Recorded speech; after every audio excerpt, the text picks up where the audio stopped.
Quando eu era criança, eu descobri um anime que eu gostava muito chamado Super 11.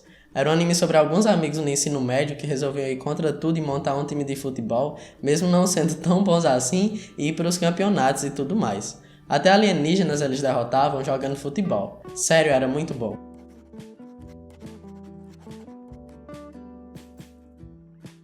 E se eu não me engano, passava no início da noite na Rede TV. Só que era muito comum que as emissoras só comprassem a primeira temporada ou algumas poucas temporadas dos animes e desenhos para passar nos programas. Aí depois que acabavam essas temporadas, eles começavam a reprisar infinitamente. Com Super 11, a Rede TV só tinha comprado os direitos de 2 temporadas que eram só uns 40 e poucos episódios e depois começava a repetir tudo de novo. Só que eu tava louco por Super 11 e comecei a ir atrás de outras formas de conseguir os episódios das outras temporadas. Eu até tinha Orkut e MSN nesse tempo, mas eu usava a internet mesmo era para jogar e para assistir Super 11. A rotina das minhas quintas-feiras era ir para a escola à tarde, voltar de tardezinha e ir direto pro computador, baixar e assistir o episódio novo de Super 11, que saía semanalmente no Japão e saía legendado às quintas por aqui. Meu fanatismo por Super 11 me fez querer jogar os jogos deles para Nintendo DS, mas eu não tinha nem um Nintendo DS e eu nem sei se os jogos foram lançados por aqui. Isso me fez iniciar toda uma jornada para conseguir baixar, instalar e configurar um emulador de Nintendo DS e baixar os jogos para conseguir emular no PC. Foram meses tentando vários emuladores diferentes, olhando tutoriais em português e inglês mesmo sem entender nada de inglês e assistindo vídeos de tutoriais de crianças de todo lugar do planeta com aqueles áudios horríveis. Mas nesse tempo eu consegui aprender a encontrar sites confiáveis para baixar coisas, instalar e desinstalar programas no meu computador, um pouquinho de inglês, como pesquisar coisas de forma mais eficiente e, é claro, como configurar um emulador de Nintendo DS. E esses conhecimentos que eu adquiri no auge dos meus 10 anos começou a me gerar curiosidade sobre outras coisas, e eu comecei a pesquisar mais sobre essas coisas e me interessar sobre informática, programas de computador e como tudo isso funciona. Super 11 também me apresentou ao mundo dos animes e mangás, e eu comecei a acompanhar vários. Existiam muitos fóruns para discussão dos episódios, para fãs conversarem, trocarem ideias, e tinham grupos que traduziam os animes e mangás para que quem não sabia nem japonês nem inglês pudesse também ter acesso a esses conteúdos. E eu comecei a me interessar por isso também, mais especificamente pela parte dos mangás que eu gostava muito de ler e acompanhar. E nesses fóruns costumavam ter umas sessões dedicadas ao design, onde pessoas compartilhavam seus projetos relacionados às coisas que elas gostavam e recebiam feedback dos outros usuários. Nessas sessões tinham muitos tutoriais e foi assim que eu comecei a aprender a usar ferramentas como Photoshop e técnicas de edição, composição e tipografia para que eu pudesse diagramar os mangás traduzidos por outras pessoas. Eu comecei também a participar de competições de pintura digital, montagem e edição que aconteciam nesses fóruns, que foi desenvolvendo minhas habilidades. Depois disso, eu comecei a ver que muitas vezes alguns mangás muito bons que tinham em inglês não tinham em português e ninguém queria traduzir. Então eu comecei a estudar inglês e traduzir esses mangás na marra, só com o inglês que eu tinha mesmo e pesquisando o que eu não sabia, até que eu comecei a desenvolver bastante o meu inglês. Muito mesmo. E hoje eu posso dizer que a maior parte do meu inglês eu aprendi dessa forma e fui desenvolvendo posteriormente. Eu não traduzo nem edito mais mangás e deixei de assistir Super 11 já faz um bom tempo. Mas todas essas coisas influenciaram demais o que eu fiz depois. Eu cursei alguns semestres de design e cheguei a trabalhar como designer por um bom tempo devido ao interesse que me foi gerado quando eu frequentava aqueles fóruns. O meu interesse pela computação só cresceu depois daquele rolê todo dos jogos e do emulador, e aqui tô eu estudando ciência da computação e tocando esse canal sobre tecnologia. Essa internet, que de certa forma fez parte de mim, teve um período de transição para a internet que conhecemos hoje. Como a Gia Tolentino fala no livro Falso Espelho,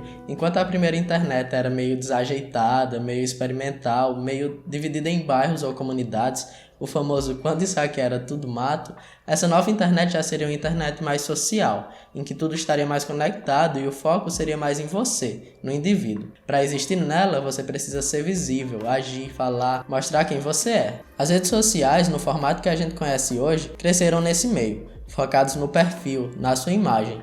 O eu é o centro dessas redes. Como explorado pelo documentário Dilema das Redes, lançado recentemente pela Netflix, o eu vira um produto. Nossos cérebros gostam de histórias. E de certa forma nós enxergamos a vida como uma história em que nós somos o personagem principal. Da mesma forma como a gente cria modelos de mundo e nos sentimos tão imersos em histórias de ficção quando a gente está assistindo um filme ou lendo um livro, na vida real a gente também cria um modelo do mundo para a realidade, de acordo com nossas experiências e expectativas. É de certa forma uma alucinação mesmo, e o livro The Science of Storytelling, do Will Storr, fala muito bem sobre isso. O Will não para por aí e mostra como nós também criamos modelos para as mentes das outras pessoas, o que elas pensam, o que elas sentem, e a Gia parece complementar isso quando ela fala no seu livro sobre a teoria da representação do sociólogo Erving Goffman, que afirma que nós vemos o mundo como um palco e estamos constantemente atuando, constantemente tentando criar uma impressão para um público, mesmo que inconscientemente, conscientemente ou de forma automática, mesmo que você esteja imerso na atuação ou saiba que está atuando. A internet de agora é um palco enorme e infinito e você está no centro desse palco, atuando infinitamente,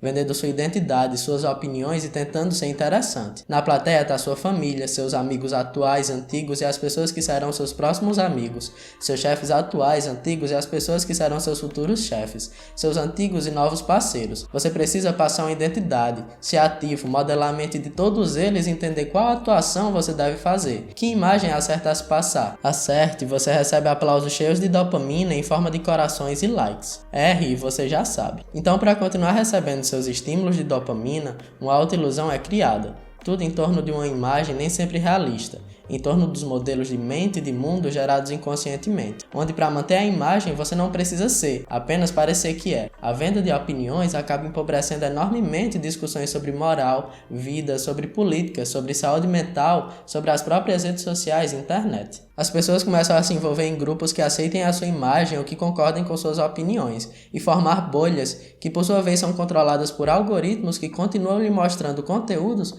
que perpetuam a autoilusão criada pela sua representação na internet. No palco da internet, como tudo gira em torno da atenção, os conflitos se dão melhor. Mas claro que se dão se uma das melhores maneiras de fazer amigos e ser aceito é tendo um inimigo em comum. Fake news começam a se espalhar como vírus. Debater virou uma tarefa difícil na internet. Quem tentou sabe. Pode parecer irônico porque aqui estou eu falando sobre isso na internet em uma rede social. Eu acredito que essas coisas precisam ser ditas. Eu não acredito que a internet seja uma coisa ruim. Ela deu espaço de fala e acesso a informações como nenhum outro meio antes havia conseguido. Mas ela tem um impacto enorme. A minha visão de mundo foi profundamente influenciada pela internet. O que eu aprendi lá no início dos anos 2010, como boas formas de pesquisar pela internet, informática básica, técnicas de design e ferramentas de edição, eu uso até hoje todos os dias. E culminou também em eu estar aqui fazendo esse canal. Em eu estar aqui acreditando que eu posso causar um bom impacto na vida de alguém por aqui, pela internet, por essa representação que eu estou fazendo, tentando contribuir de alguma forma com o seu modelo de mundo e de mentes,